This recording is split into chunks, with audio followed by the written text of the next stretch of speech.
Good evening बच्चों। आज class 7 का यानी चैप्टर अध्याय जो है 8 है, बाजार में एक कमीज। राजनीतिक शास्त्र, सामाजिक में राजनीति 2 है, सोशल साइंस का है। तो इसमें महत्वपूर्ण परिभाषिक शब्द है। तो जी देखो, जिनिंग मिल, निर्यातक, मुनाफा और दादन व्यवस्था। तो अभ्यास में इसको पढ़ेंगे कि क्या, महत्वपूर्ण शब्दावली में इसको पढ़ेंगे कि क्या क्या है, इसको ध्यान से पढ़ेंगे। जिनिंग मिल या फैक्ट्री, ध्यान से सुनो। और परिभाषिक शब्द क्या है, जिनिंग मिल। तो यह फैक्ट्री जहाँ रुई गोलों के बीच अलग किया जाते हैं तथा रुई को दबाकर तथा गट्ठर बनाया जाता है, जो धागा बनाने के लिए यानी पेच दिए जाते हैं, यह जिनिंग मिल है। और दूसरा है निर्यातक, वह शक्ति जो विदेशों में माल बेचता है उसे निर्यातक करते हैं। तथा मुनाफा, जो अपनी आमदनी से हुई तथा उसे खास मैंने खर्चों के घटा देने के बाद बचने वाली राशि। और मान लीजिए कि जो पैसा हम 10 रुपये लगाए, 20 रुपये कमाए, सारे खर्चा खट कर, तो मन में हमको मुनाफा हुआ। अगला शब्द है देखो मुनाफा। दादन व्यवस्था। तो दादन देखो, दादन व्यवस्था व्यापारी और बुनकरों के बीच की यह एक व्यवस्था जिससे अंतर्गत व्यापारी कच्चा माल देता है और उसे तैयार माल प्राप्त होता है। भारत के अनेक क्षेत्रों में कपड़ा बुनाई के उद्योगों में यह व्यवस्था प्रचलित है। दादन व्यवस्था भारत के बहुत अनेकों जगह पर है। चलो अभ्यास प्रश्न है। स्वप्ना ने अपनी रुई कुर्नूल के रुई बाजार में न बेचकर व्यापारी को क्यों बेचा? तो सबसे पहले मान ली कि क्यों बेचा। सबसे पहले काम धंधा करने के लिए, व्यापारी खेती वेती कुछ करने के लिए हमको पहले से व्यापारी को पैसा ले लेते हैं, जिसके कारण वो जो उसी को मजबूरन उसी को मान लीजिए, जो किसान लोग होते हैं तो अपने जो भी पैसा खर्चा है तो व्यापारी से ले लेते हैं। और व्यापारी से लेने के बाद जो वो पहले से बोल देते हैं कि जैसे माला मेरे खेतों में जो भी अन्न पानी जाए, किसान जो भी हो अपना मल जो भी अन्न उपजाते हैं उसी को देते हैं। इसी प्रकार जो भी अगर ये कुर्नूल है अपना सामान होता है तो उसी को पहले से रुपया लेकर और उसी को देने की वादा करता है, जिसके मजबूरी में उसको बेचना पड़ता है। चलो देखते हैं इसमें क्या लिखा है, ध्यान से सुनो। स्वप्ना ने फसल के शुरुआत में ही बीज, खाद और तथा कीटनाशक आदि के लिए व्यापारी से 25 रुपये उधार लिया था। उधार देने के समय ही व्यापारी ने स्वप्ना से एक शर्त मनवा ली थी कि फसल के आने पर तथा वह अपनी सारी फसल को उसे ही बेचेगी। तथा इन हालातों में स्वप्ना ने अपनी रुई तथा कुर्नूल के रुई बाजारों में तथा न बेचकर तथा व्यापारी को बेच दी।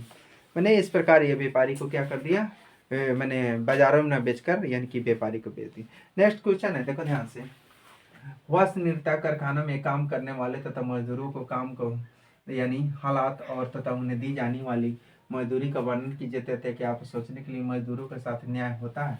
मान लीजिए कि अगर कहीं पर अगर सही से मजदूरी नहीं मिले तो उसका क्या है, या हालत अच्छी नहीं है अगर, तो उसे देखते हैं कि कैसे मजदूरी उसे किससे प्राप्त होता है और ध्यान से देखने की कोशिश करते हैं। ध्यान से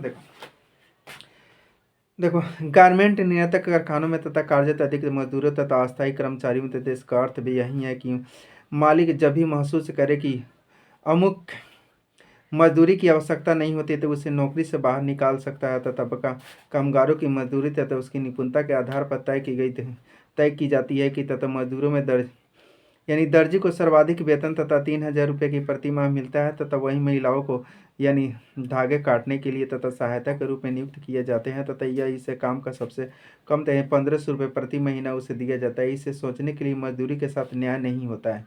और दर्शाया तथा वस्त्र निर्यातक फैक्ट्री में पर्याप्त रोशनी, शुद्ध वायु तथा साफ पेयजल, यातायात तथा चिकित्सा संबंधी तथा सुविधाओं को अभाव है। तथा अधिकांश मजदूर अस्थायी रूप से काम पर लगे जाते हैं। अस्थायी रूप से कभी हटाया जाता है, कभी यानी कि अस्थायी रूप से कि हाँ उसी को रखे तो उसी को नहीं, कभी किसी को अगर थोड़ा सा बदमाशी किया काम पर नहीं तो उसको हटा भी दिया देते हैं।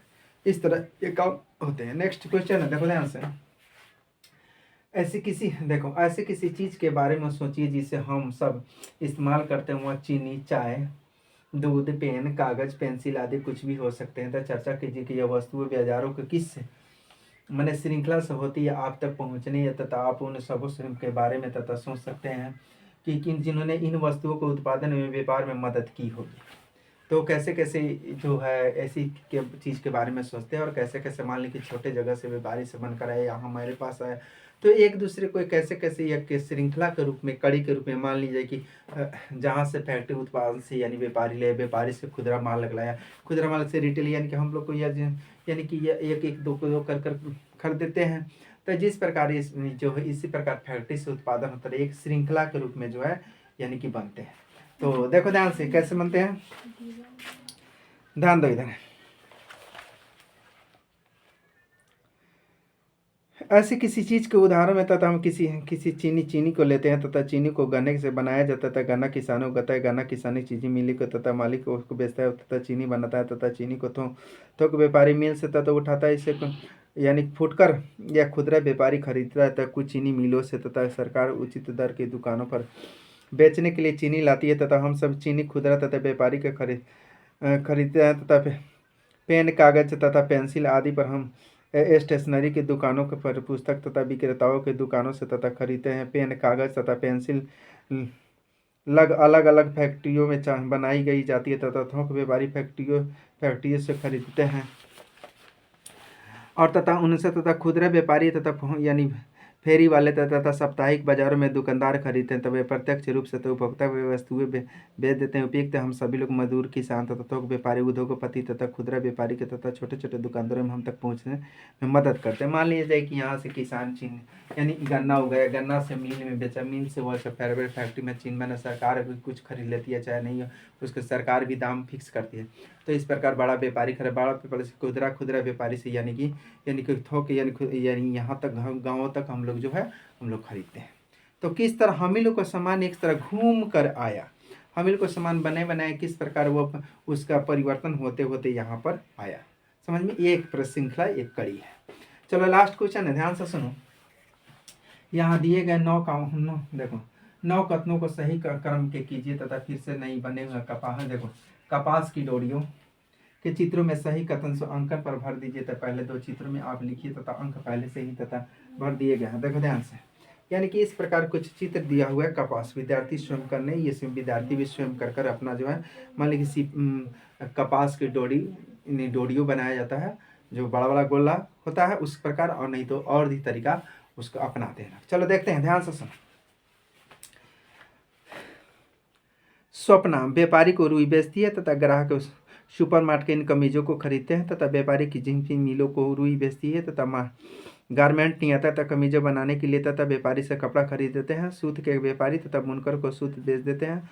वस्त्र निर्यातक तथा संयुक्त अमेरिका के व्यापारी को कमीजें बेचता है। सूत काटने वाली मिलें तथा रुई के खरीदने वाले और तथा सूत के व्यापारी को सूत बेचती है तथा बुनकर तथा कपड़ा तैयार कर लेते हैं तथा जिनिंग मिल रुई को साफ करती है तथा उन पर गट्टर बनाती है। तो इस प्रकार यह गट्टर बनाकर और तथा यानी गट्टर छोटा छोटा बनाकर रुई के गोले बनाकर उसे जो यानी बेचते। तो मान लीजिए कि पहले जो कपास के पौधे से जो भी हम ज़्यादातर जब भी कपड़ा पहनते हैं ये कपास के पौधे से ही बनते हैं। कपास के पौधे से रुई बनती है, रुई से धागा, धागा से यानी जितने भी कपड़े होते हैं ज़्यादातर जो है यानी कि तुमको यानी कपास के पौधे से ही हमको यानी अंग्रेजी में कटन यानी कि कपास के पौधे से ही बनते हैं। समझ में आया? तो कोई भी कपड़ा या याद कर रखना, कपास के पौधे से रुई से के द्वारा जो है हमारे कपड़े बनते हैं। अंग्रेजी में उससे कटन बोलते हैं। समझ में आया? चलो तो इतना ही बच्चों, आज फिर नेक्स्ट वीडियो आएगा। Thank you.